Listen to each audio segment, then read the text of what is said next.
pockets. Sticks and stones may break my bones, but words shall never hurt me. When we teach this saying to kids, we're telling them that words shouldn't hurt them, and that in turn, their words can't hurt others.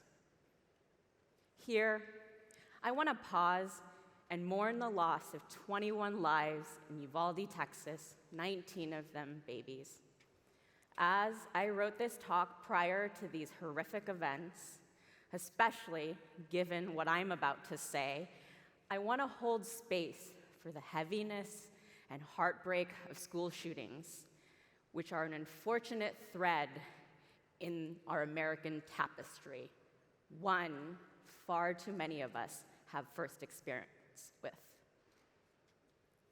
Whether as kids or adults, we've all been hurt by words, as Jelani showed us, not just individually, but systemically.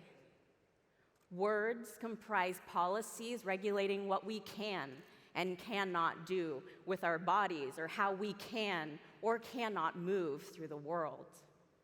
Words have made some of us illegal, a fraction, and subhuman.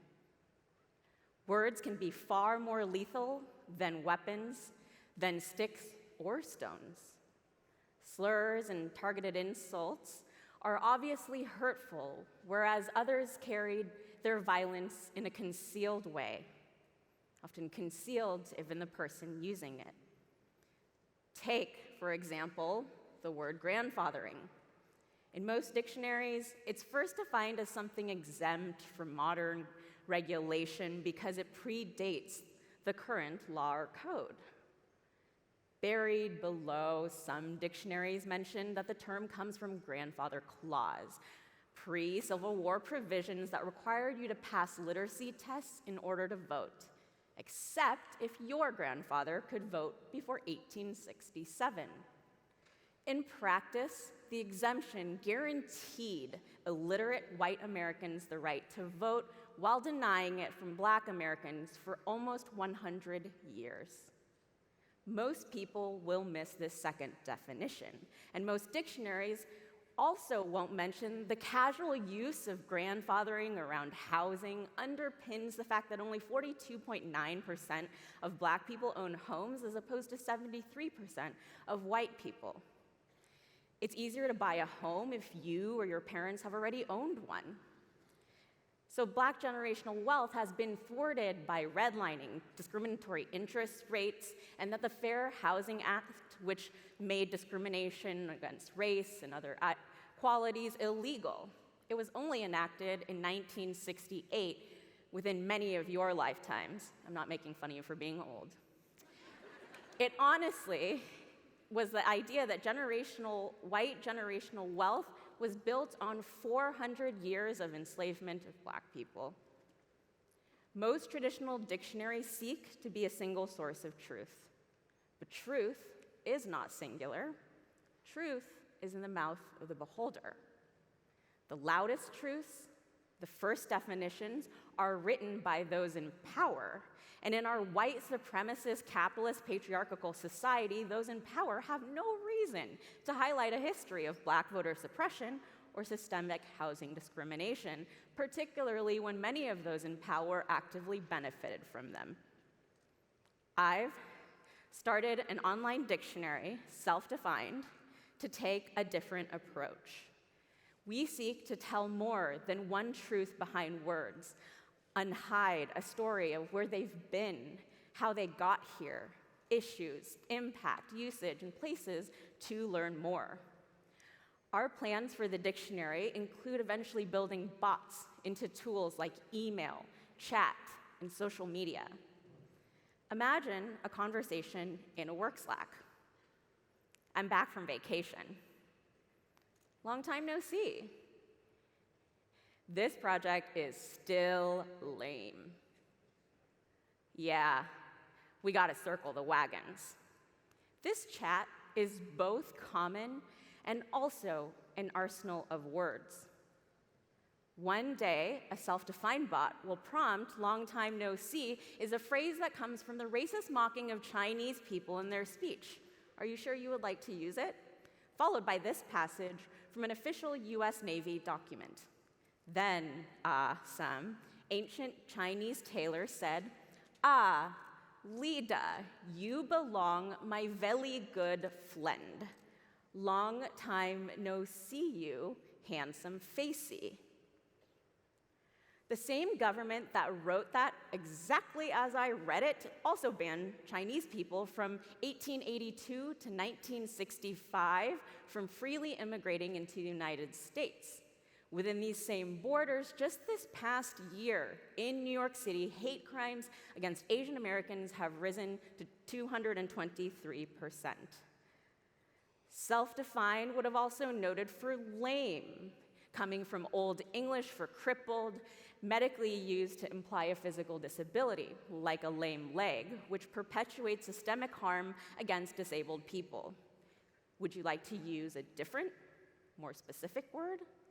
We use lame and words like crazy, stupid, idiot, insane, flippantly in the same workforce where hundreds of thousands of disabled Americans legally earn $3 an hour, or as the case was Goodwill in 2009, 22 cents an hour.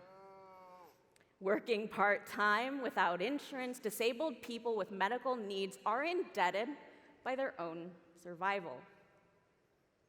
Self-defined bot would have flagged "circle the wagons" as a term from Manifest Destiny, which falsely portrayed Native people as violent when in actuality they were very welcoming and educational towards the white settlers who gave them smallpox. We mindlessly use this term in corporate settings while over 1,000 missing and murdered Indigenous women, girls, and Two-Spirit people have been killed and largely ignored in the last 30 years. No Netflix specials about them or murderinos tracking them.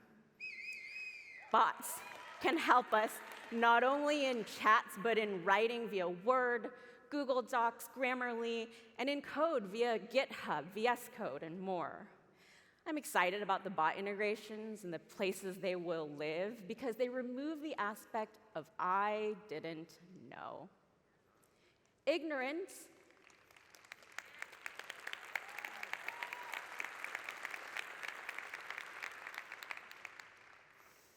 I love clapping for ignorance. Ignorance might be the reason for our initial unintentional harm, but self-defined bots move us from unintentional to intentional.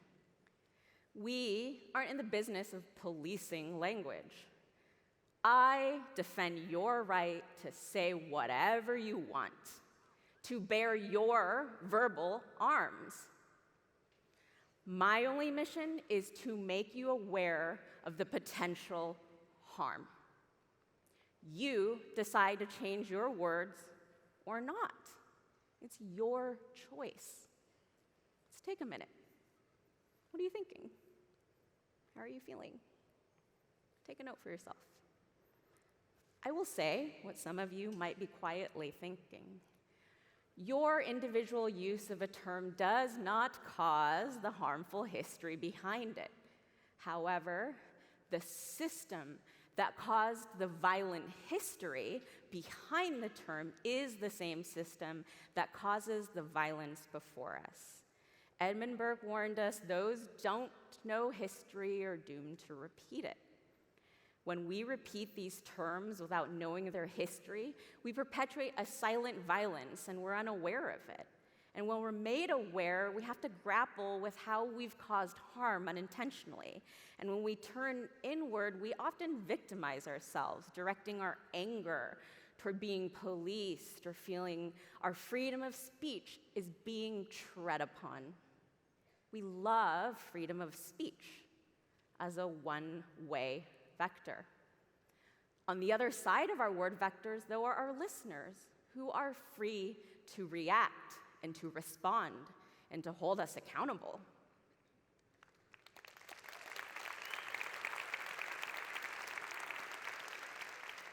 That, too, is freedom of speech. So we're not mad we're not free to speak. we're mad that we're not free of consequence.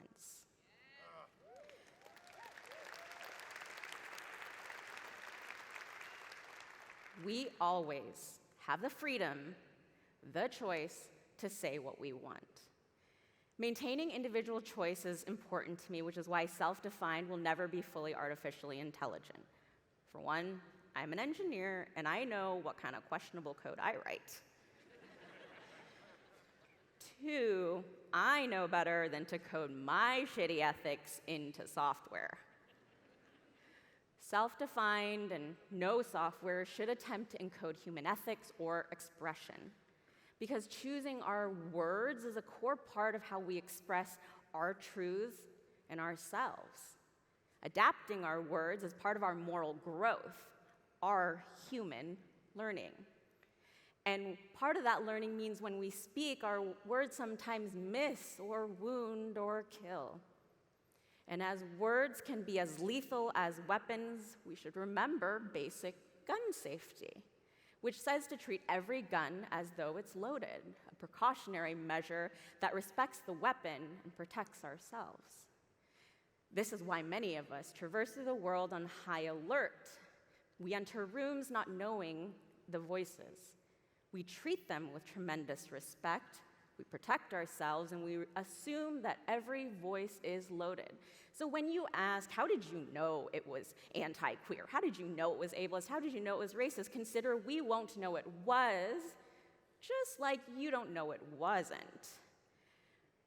We carry this fear not knowing where the weaponized words are concealed. Self-defined is one attempt to provide us with a safety and a call to carry in plain sight, to offer a pause, a reflection, and a choice. The silver lining is that the dictionary features more words than harm, and it also creates a space for communities to coexist. Take, for example, poly, which is both a shortened form of the words polyamory and Polynesian. So many folks shorten polyamorous to polyam instead, so that a polyamorous Polynesian would be a polyam poly. Then take NB, an initialism for non-Black and non-binary.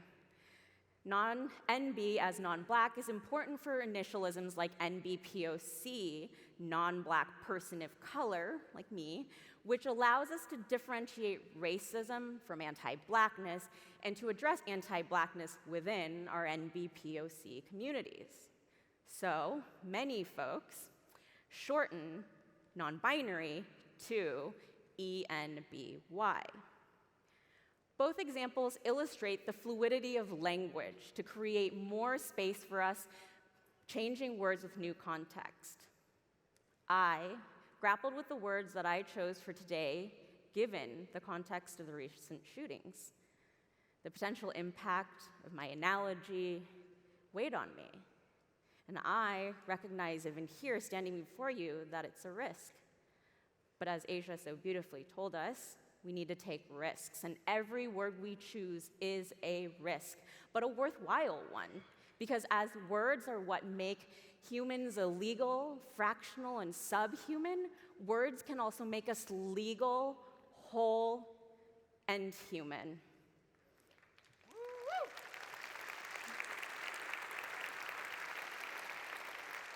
Words are what help us to feel heard, seen, and understood, and words are what allow us to listen, observe, and understand.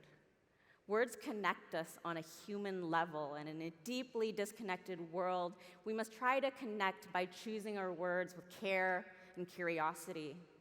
Except that I'll fuck up, you'll fuck up, we'll all fuck up, and that is okay. Because our stories don't end with our mistakes, but what we do after. Yeah.